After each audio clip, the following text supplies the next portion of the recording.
Students, this is Swati and आज हम देखेंगे कि ऐसे कौन से फैक्टर्स हैं जो कि इन्फ्लुएंस कर रहे हैं कंज्यूमर बिहेवियर को। उससे पहले हम देखते हैं कंज्यूमर बिहेवियर होता क्या है। तो it is the study of how an individual, groups and organisation select, buy, use and even dispose the products and services, ideas or experiences to satisfy their needs and wants. Needs and wants को satisfy करने के लिए वो कैसे product को select, buy and use them and then finally dispose them. So a consumer buying behavior is influenced by cultural, social, personal and psychological factors. तो हम इनके अंदर बहुत अच्छे से जाएंगे क्योंकि क्वेश्चन आपसे यहीं पे पूछा जाता है कि कौन से ऐसे फैक्टर्स है जो इन्फ्लुएंस करते हैं कंज्यूमर बाइंग बिहेवियर। तो ये सारे फैक्टर्स हैं। सबसे पहले बात करते हैं कल्चरल फैक्टर की। सो एक इंपॉर्टेंट बात आपको इसमें ये याद रखनी है कि this factor exert the broadest and deepest influence. सबसे ज्यादा इन्फ्लुएंस होता है कल्चरल फैक्टर्स का बाइंग बिहेवियर। देन आता है culture.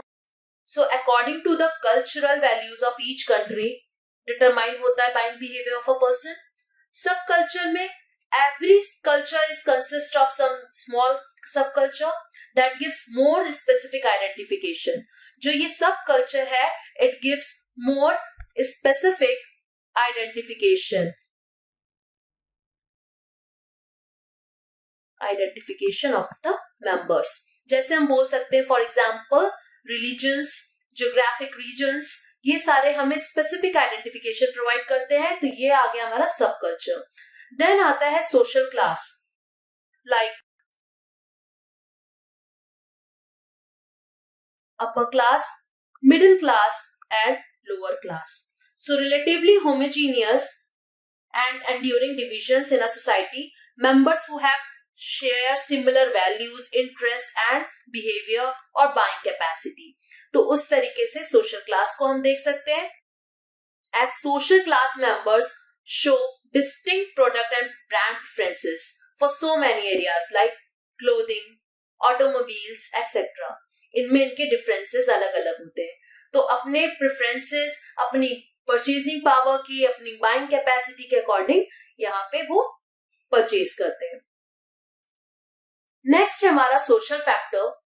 So consumer are a part of a society and their buying behaviour also get influenced by these factors as consumers are surrounded by several people who have different buying behaviour. वो भी influence करता है consumer behaviour में। तो सबसे पहले आता है हमारा रेफरेंस ग्रुप। तो रेफरेंस ग्रुप में these are the groups that have direct and indirect influence, that have direct and indirect influence on the consumers or on their attitudes or behavior. जो direct groups में है that have direct influence, so उनको कहते हैं हम membership group. Membership group. So groups that have direct influence are called membership. So membership group को भी हमने दो में bifurcate कर दिया। इसमें बोल दिया हमने primary group and another one is your secondary group. तो प्राइमरी ग्रुप में कौन कौन आते हैं? Family, friends, peer groups, neighbours, so whom the person interacts continuously and informally, वो आ जाएंगे आपके primary group. And secondary group में आपका आ जाएगा religious, trade union group,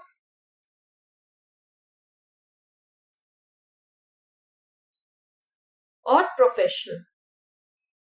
professional group, which are more formal and require less interaction. तो इस तरीके से मेंबरशिप ग्रुप में हम कर सकते हैं यहाँ पे। सो आपको याद रखना है कि रेफरेंस ग्रुप में they are the groups that have direct influence and indirect influence on their attitude और behaviour of a person, and who have direct influence they are called as membership group, and they are also divided into two, primary group and secondary one. Primary group whom the person interacts continuously and informally, तो वो आपके ये सब हो गए. और these are the people which are more formal and require less interaction. So reference group influence is strong also. The marketers must determine how to reach to the opinion leader. Opinion leader. और ये कौन होते हैं? He is the person who offers informal advice about a specific product as they are highly confident and socially active. तो इनको marketer क्या करता है? इन पे पहुंचना चाहता है, इनको टारगेट करना चाहता है, ओपिनियन लीडर को रेफरेंस ग्रुप में. अब सेकेंड हम बात करते हैं फैमिली. तो अभी हमने डिस्कस किया, as we discussed here, family members constitute the most influential in reference group. So that family को भी यहाँ पे दो तरीके से समझ सकते हैं, family of orientation and family of procreation. Procreation and family of orientation. Orientation में कौन आ गया? Parents, mom and dad, and procreation में आपका स्पाउस एंड चिल्ड्रन. तो ये भी इन्फ्लुएंस करते हैं बाइंग बिहेवियर में. देन आता है आपका social roles and status. So here the people choose products that reflect and communicate their role and their actual or desired status in a society. So marketers should be aware of the status symbol. He should be aware of the status symbol of the potential products and brands. Now, the third factor is your personal factors. Here, personal characteristics also influence buyer's decision, जिसमें age and stage in life cycle आता है. So there are the changes takes place in consuming different foods, clothing, recreation with the changes in the age and stage in life cycle. Her stage में हमारा differ करता है आपका food, clothing and recreation as they changes with the change in the age and stage in different stage in life cycle. Now, personality and self-concept. So, personality and self-concept. So, by personality, we mean a set of distinguished human psychological traits that lead to responses to environmental stimuli. Stimuli पे जो response आता है. So, कई लोग होते हैं sincerity, excitement, competence, sophistication and ruggedness. जैसे बोल सकते हैं कि लेविस का जितना भी आपका MTV जितना भी, जैसे आप बोल सकते हैं MTV को आप सुनते हो तो आप बोलते हो एक्साइटमेंट, राइट. आप अगर बोलते हो CNN तो वो बोलते हो कॉम्पिटेंस. अगर आप बोलते हो लिवाइस तो लिवाइस आपका शो करता है रैगेटनेस. तो वो सारी चीजें पर्सनालिटी, हर इंसान की अपनी अलग एक साइकोलॉजिकल ट्रेट होता है जिसके अकॉर्डिंग उसका बाइंग बिहेवियर उस पर अफेक्ट करता है. Then third one is occupation and economic circumstances. So the occupation of a person has a significant impact on their buying behavior. अच्छा खासा impact डालते हैं. For example, जो marketing manager of an organization is trying to buy business suits, while a low-level worker or blue collar is in the same organization buy resistant clothing or clothing, so that उस तरीके से ये आपका impact डालता है कि आप किस ऑक्यूपेशन पे, आप किस the person occupation is having a significant impact on their buying behaviour. Next है हमारे पास lifestyle and values. So person's pattern of living expressed by his activities, his interest and his opinions.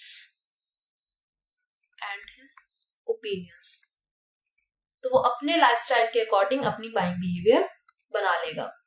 तो यहाँ पे personal factors में आपको age and stage in life cycle, personality and self concept, occupation and economic circumstances, lifestyle and values. Next psychological factors, जिसमें first है हमारे पास motivation. तो सबसे पहले साइकोलॉजिकल फैक्टर्स में हमें ध्यान रखना है कि कंज्यूमर बिहेवियर एज अ, किस तरीके से हमें कंज्यूमर बिहेवियर को समझना है, as a stimulus response, as a stimulus response way. अब मोटिवेशन की अगर बात करें So the motivational level of motivation also affect the purchasing behavior of customers, as each person have the bundle of needs, and in the human mind there are bundles of needs that arises day by day, and they arise from the state of tension. Some state of tension such as hunger, thirst or discomfort, उस need को पूरा करने के लिए उसकी buying behaviour उसे hold करती है, so that it also affects the purchasing behavior of customers. जैसे बात करें, the nature of the requirement is that some and more urgent while others are less pressing. So जो भी need, जो भी अभी जरूरत है हमें सबसे ज्यादा, वो हमारी यहाँ पे बाइंग बिहेवियर में सबसे इंपॉर्टेंट बन जाएगा, क्योंकि when it is most urgent to lead the individual to seek satisfaction, अभी उसे उस तरीके से सेटिस्फेक्शन को पाना है, उस तरीके से वो अपनी नीड को, जो उस टाइम पे वो नीड अराइज हुई है, उसको वो पूरा करेगा. देन आता है perception. So perception it is the process by which we select, organise and interrupt the information to create an meaningful picture of the world. तो किस तरह से कंज्यूमर परसीव करते हैं about brand image, their experiences, etc., as their perception also influenced in making the purchase decision.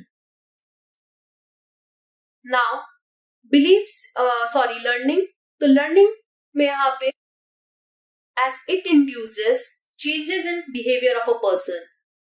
So here it teaches marketers that they can build demand for a product by associating it with the strong drive and providing positive reinforcement.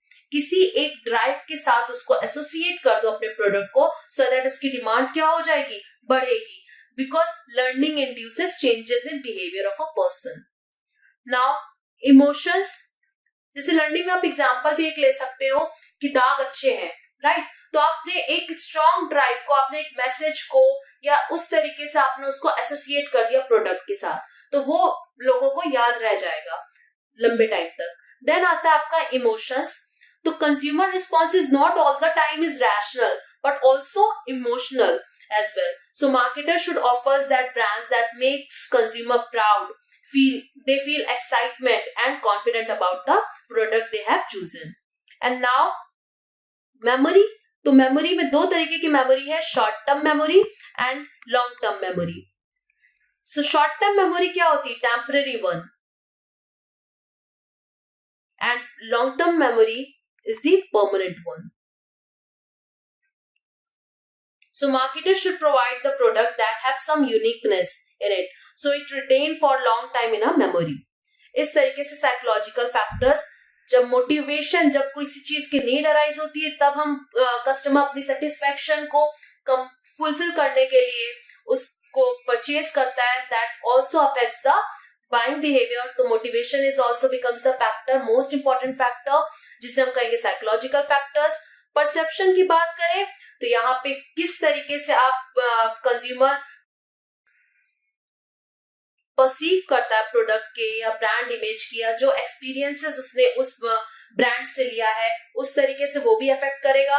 Learning में एक change उसके अंदर लाना है तो उसको associate कर दो स्ट्रॉन्ग ड्राइव के साथ. इमोशंस में एक इमोशनल अपील के साथ अपने प्रोडक्ट को आप लाओगे तो consumer behaviour pattern also get influence with it. And memory आपका आता है तो वो temporary one and permanent one. तो these are the most important factors that affect the consumer behaviour. Thank you for watching this. For further updates and questions, please subscribe to our channel.